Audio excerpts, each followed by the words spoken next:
एक रात के प्रोग्राम मेरे भाई आजमतुल्लाह साहब ने मौला के मन के हवाले से करवाया और अगले दिन मैंने शाम 5 बजे फ़ोन किया और कहा कि क्या कल हो सकता है। तो मैंने कल 4 बजे के बाद दिन बदलता है कि जाके देता है तो आप वहाँ की दुआ कर सकते हैं। हमने एक मोदी मिला उससे और वो मोदी आज भी यहाँ पे मौजूद है। बड़ी तफसील से गुफ्तगू उन्होंने की, दिल को अच्छा लगा और मैं उनकी खिदमत में गुजारिश की बात तशरीफ फरमाएं। सैयद फ़याज़ हुसैन शाह साहब दरानी से गुजारिश है वो 8 से 10 मिनट अपनी जात को मुताबिक करें। अल्लाह सलामत रखे।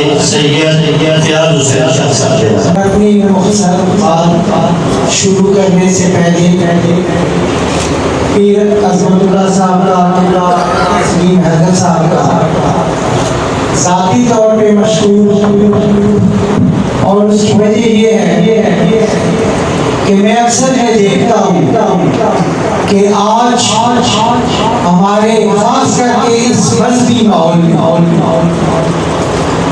माशरे का कचरा मिंबरे रसूल पे काबूज कमर्शियल बना दिया। खुदा की कसम कभी कभी मैं सोचता हूँ जैसे मेंबर पे जो एक मुबल्लिग का किरदार है, आलम का किरदार है, जिनको एक प्रोफेसर का रोल करना चाहिए, एक टीचर बन के हमें बताना चाहिए, वहाँ पे अदाकार आ गए अजीबोगरीब तरीके से, अजीबोगरीब कहानियाँ, और वो कोशिश ये करते हैं कि असल में पैगाम इस्लाम ना फैलाया जाए, उनको दाद दी जाए, क्योंकि वो जानते हैं कि उनकी दाद के पीछे उनकी कीमतों में इजाफा हो जाता है। मेरे नबी का इस्लाम बेचना शुरू कर दिया। तो इस माहौल में ऐसी संजीदा महफिल का जो इनकार ये हमारे मोहतरमीन करते हैं, मैं ज़ाती तौर पे इस वजह से मशहूर हूँ क्योंकि किसी भी महफिल में मैं ये समझता हूँ कि शुरा की तरह मैटर नहीं करती, उसका पैगाम और उसकी रूह मैटर करती है। अगर एक बंदा भी आपके पैगाम को समझ जाए तो वो उस मजलिस से बेहतर होता है जहाँ पे हजारों से पेशा करने वाले और नारे लगाने वाले होते हैं, उनको पता ही होता हो बात हो क्या रही है, क्यों हो रही है। बहरहाल यहाँ पे पढ़े लिखे उलमाज़ मौजूद है, वो अपनी बात करेंगे। मैं मुख्तसर अल्फाज में आज की ये जो तकरीब है ये लिखा हुआ है शहादत इमाम हुसैन और इमाम ज़ैनुल आबिदीन अलैहिस्सलाम के हवाले से। इस वाक़या करबला के पस मंज़र में मैं ये बात भी करना ज़रूरी समझता हूँ। अमूमी तौर पे इसके 3-4 फैक्टर हैं। एक वो उस दौर के हालात ये ऐसा हुआ क्यों, दूसरा वाक़यात करबला किस तरह हुआ, फिर जिन लोगों पे करबला को बर्पा किया गया उनकी शख्सियत, उनकी फजीलत। चौथा फैक्टर में आगे जाके बयान करूँगा। अमूमी तौर पर 2 से 4% मैं ये देखता हूँ कि उन हालात का जिक्र किया जाता है, 2 से 3% उन शख्सियात की फजीलत बयान की जाती है और बहुत ज़्यादा 85% से ज़्यादा एग्जैजरेट करके वाक़यात के हवाले से बात की जाती है, सिर्फ लोगों को रुलाने के लिए। मैं सोचता हूँ और आप भी सोचिए, ये जो 3 इसके फैक्टर हैं ये ज़रूरी है, ये ध्यान करने चाहिए, लेकिन ये हमसे तो रेजिमेंट ही नहीं है। ना हम उस दौर को रेक्टिफाई कर सकते हैं, ना उन वाक़यात को रिवर्स कर सकते हैं, और जो जिन लोगों पे ये की गई हुसैन और असहाबे हुसैन उनकी अज़मत मेरे और आपके खराजे तहसीन में मोहताज नहीं, मेरी और आपकी कोई हैसियत नहीं है।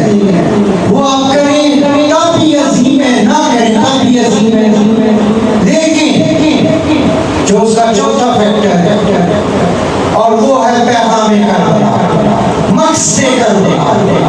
मैं बड़े दुख से ये बात करता हूँ, हमारे मज़हब अनासर इस बात पे जोर नहीं देते, इस बात को बयान तक नहीं बात करते जो डायरेक्टली हमसे रेलिवेंट है, जो हमें बताया जाए कि तारीख इंसानी की इतनी अजीम कुर्बानी, मुकद्दस तरीन खून की, मुकद्दस तरीन हसरतों की जो कुर्बानी दी गई, उसके पीछे अल्लाह रब्बुल आलमीन ने कोई मकसद तो रखा होगा, कोई वजह तो होगी, वो वजह हमें नहीं बताई जाती। इमाम ज़ैनुल आबिदीन के हवाले से चूंकि टाइम मुख्तसर है, मैं एक वाक़या आपके सामने बयान करता हूँ और इंशाअल्लाह मैं जब भी बात करता हूँ धीमे लहजे में करता हूँ और मैं वो वाक़या बयान करता हूँ जो कहानी की है, एस्टैब्लिश हिस्ट्री ने वो साबित किया है। तमाम फिरकों में, तमाम ग्रुपों में, तमाम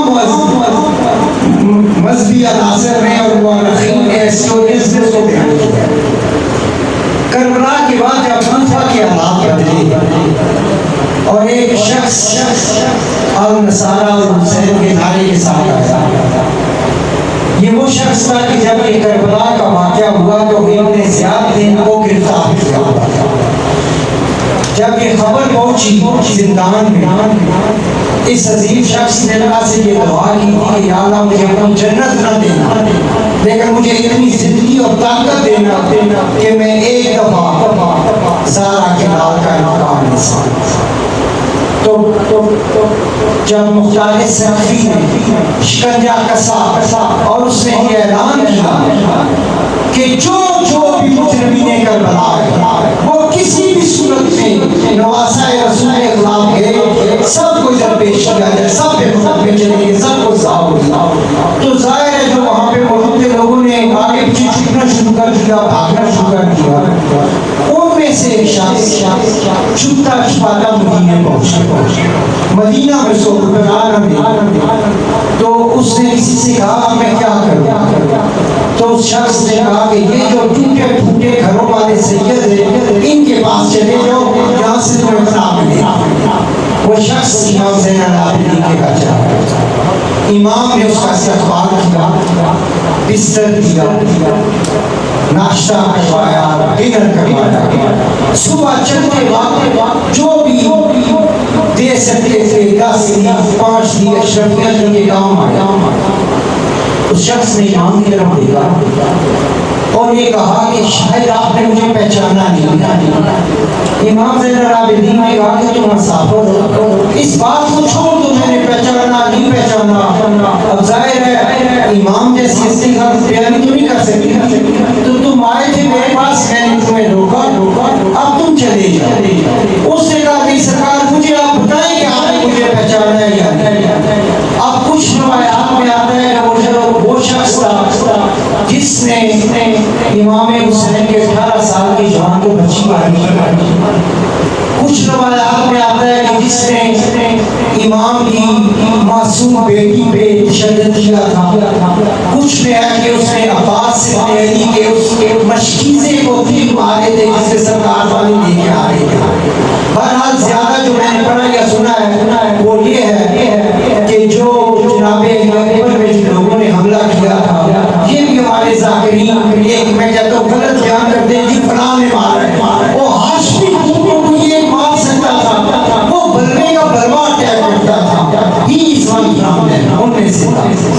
तो इमाम ज़ैनुल आबिदीन की आंखों में आंसू आए और उन्होंने कहा कि मैं किस तरह भूल सकता हूँ कि मेरे जवान भाई पे जिसने हमला किया हो, तुम ये मत सोचो कि मैंने तुम्हें पहचाना नहीं। अब उसको हो गया कि ये सलूक मेरे साथ किया गया। उस वक्त इमाम ज़ैनुल आबिदीन ने कहा देखो कुरान ने अगर ये कहा ना कि हम मोहम्मद वाले मोहम्मद पे दुरूद पढ़ो तो ये हमारा किरदार है। आज तुम परेशान हो, हम उसका पैगाम लेके आगे चल रहे हैं कि ताइफ में लोगों ने पत्थर मारे रसालते माँ के हाथ दबा के दिए। कूफा की मस्जिद में मुर्तज़ा की गर्दन पे खंजर चल रहा है और आप कह रहे हैं इसके साथ ज़्यादती की शर्त करा। हम रहमतुल आलमीन के घराने से, हमारे पास से यही नहीं मिल सकता है, इंतकाम नहीं मिल सकता, दहशत नहीं मिल सकती, खौफ नहीं मिल सकता, हम उनके वारिस हैं। ये मेरा वाक़या बयान करने का मकसद ये था। मैं तसव्वुर करता महशर वाले दिन जब मैं इमाम ज़ैनुल आबिदीन के दरबार में जाऊँ और मैं कहूँ सरकार तो आपने एक तारीख में मैंने ये वाक़या पढ़ा था और मैंने उसको बहुत प्रोपिगेट किया जी, मैंने बहुत आपके सब्र की, आपकी अज़मत की। मुझे पूरा यकीन है कि इमाम ज़ैनुल आबिदीन मुझसे ये ज़रूर सवाल करेंगे कि क्या तुमने मुझे इज्जत और शोहरत का अवसर समझा था? मैं कहूँगा नहीं सरकार, ये कैसे हो सकता है? मेरा अकीदा था, मेरी मोहब्बत में ये बात की थी। क्या मुझसे ये पूछा नहीं जाएगा कि अगर मुझसे मोहब्बत थी तो कभी सोचा कि पड़ोस से रोटी आ जाए तो उसको मार दो? किसी गरीब का बच्चा बाग में टीवी पे मैंने देखा है फल तोड़ना शुरू कर जिसमें कुत्ते छोड़ दो, अपनी सगी बहन अपने दादा की तरफ से मिलने वाला हक मांगे, सारी जिंदगी से इस बात पे नाराज हो जाओ। क्या ये सबक सीख के आई हो? ये मेरे अमल में सीख के आई हो? उस वक्त ना मेरे पास कोई जवाब होगा ना आपके पास कोई जवाब होगा। असल मकसद क्या है? उस पैगाम को कबूल करना और अपनी मिसाल बना के माशरे में दूसरे लोगों तक पहुंचाना। एक और बात, मेरी यहाँ पे बहनें और बेटियां बैठी हुई हैं। मैंने पिछली दफे ये मुख्तसर तौर पे बयान किया था ये जब कुल शुदाए करबला पे कि असल में मकसद करबला क्या? मकसद करबला सिर्फ एक था कि कायनात का वारिस इन अल्लाह वाले शय कदीर का मिसाल एक है और इंसान आजाद है। इसको मत क्या करो किसी शिया सुन्नी में, किसी देवबंदी में, किसी मुस्लिम और गैर मुस्लिम में। हुसैन मीरास के लिए पूरी इंसानियत की है। अब मैंने ये अपनी बहनों को बेटियों को इसलिए मुखातिब किया था कि वो जो 1,24,000 अंबिया का विरसा था जिनको लेके हुसैन चले थे, हुसैन शहीद हो गए, असहाबे हुसैन शहीद हो गए। अब उस वक्त जो हुकूमत का बयानिया था, मुझे इजाजत है मैं सियासत पे बात नहीं करता, लेकिन एक छोटी सी समझाने के लिए एक मिसाल दे रहा हूँ ताकि आप समझ जाए। मैं मुवाजना करने नहीं जा रहा हूँ। अभी रिसेंटली जो मेरी एज ग्रुप के लोग हैं उनको पता है हमारे पाकिस्तान में ये वाक़या हुआ कि अपने दौर के एक मकबूल तरीन लीडर को कौम के अंदर ही करा दिया। कुछ लोगों ने कहा कि ठीक हुई, कुछ आप भी कहते हैं गलत हुआ। ये जुडिशियल मर्डर था, ज्यादती हुई, आवाम के लीडर को आपने मार दिया। लेकिन एक स्टेट का बयानिया था और हुकूमत अपना बयानिया उसी तरह देती है कि जी पाकिस्तान में कानून है, रिट ऑफ स्टेट है, उसमें कोई बड़ा है या छोटा है, कानून अपना रास्ता बनाता है। बिल्कुल ये बयानिया उस वक्त था दमिश्क के दरबार से। उन्होंने कहा कि हमें इस चीज से दिलचस्पी नहीं है कि किसकी फजीलत कितनी है, किसकी रसूल के साथ रिश्तेदारी कितनी है, किसका मकाम कितना है मुल्क में लैंड ऑफ लैंड। कुछ लोगों ने उस रिट ऑफ स्टेट को चैलेंज किया, कानून ने अपना रास्ता बनाया। बस इसी बात है, आप गैर जरूरी तौर पे क्यों करते? उस वक्त तो मीडिया नहीं था, फेसबुक नहीं थी। अब ये लोगों को किस तरह पता चले? आप सरकार के बयानिया को रिटेगुलेट करना ये बड़ा मुश्किल काम है। मैं अक्सर ये बात करता हूँ, मेरे कुछ हिजाब के दोस्त नाराज होते, मैं कहता हूँ मुझे बताओ एक खातून दो अपने मासूम बच्चे 7 भाई भतीजे और भांजे नेज़ों के सर लगे हुए, भूख और प्यास है। मैं भाई नबी की बात की करूँ, मैं इज़्ज़तदारी के बिल्कुल खिलाफ नहीं हूँ। मैं इस सिलसिले में करने वाले कोई भी काम वो अपने किसी भी तरीके से करता है, कोई या हुसैन का नहीं करता है, कोई सखी हुसैन के करता है, लेकिन मैं उनको कहता हूँ मेरी सैयद जादी ने कोई रोना धोना नहीं किया। इस हालात नाजुक हालात में फैन डाले डाले डाले मैं मदीने और मक्का की बात नहीं करता, मैं यमन की बात नहीं करता, लेकिन दो खुतबे अली की बेटी के, एक इब्ने ज़ियाद के दरबार में, एक यजीद के दरबार में, तमाम मुअर्रिखीन ने लिखा है, जो नॉन मुस्लिम है उन्होंने भी लिखा है। अली की बेटी वो वाहिद खातून थी जो ये अलम लेके उठी थी कि ये हमने बेटा की गवर्नमेंट को चैलेंज नहीं किया, हम बागी नहीं थे, मेरे भाई ने बगावत नहीं की थी, बल्कि मेरे भाई ने उस जुल्म के खिलाफ, उस जबर के खिलाफ, जो इंसानों को गुलाम बनाने की तहरीक थी, जो बादशाहियत कायम करने की तहरीक थी, मेरे भाई ने उस सिस्टम को चैलेंज किया। और जब ये बात इब्ने ज़ियाद ने कही कि हमने नाउज़ुबिल्लाह मुजरिमीन को मारा है, तो अली की बेटी ने वो पहली दफा उसको चैलेंज किया। उसने कहा कि एक सवाइफ के बेटे, ये इब्ने ज़ियाद जिसका किरदार मैं यहाँ पे बयान नहीं करना चाहता हूँ, तुम्हारी जुर्रत किस तरह हुई कि तुम फातिमा ज़हरा के बेटे के लिए इल्जाम लगा रहे हो। मेरे भाई ने हक का आलम बुलंद किया, मेरे भाई ने इंसानियत को एक तहरीक दी। आखिर में मैंने पिछली दफा इस बाबा के दीवाने का आपके सामने कोट किया था। आखिर में मुझे बहुत मजा आता है जब मैं वाक़े करबला को गैर मुस्लिम की नजर से देखता हूँ। उन लोगों ने पैगाम हुसैन पे जोर दिया, हम लोगों ने जिनकी मीरास थी, जिनका विरसा था, हम लोगों ने इसको रोने धोने तक, और मैं माफी चाहता हूँ, पैसे उड़ाने का एक तरीका सोच के इसको बयान किया।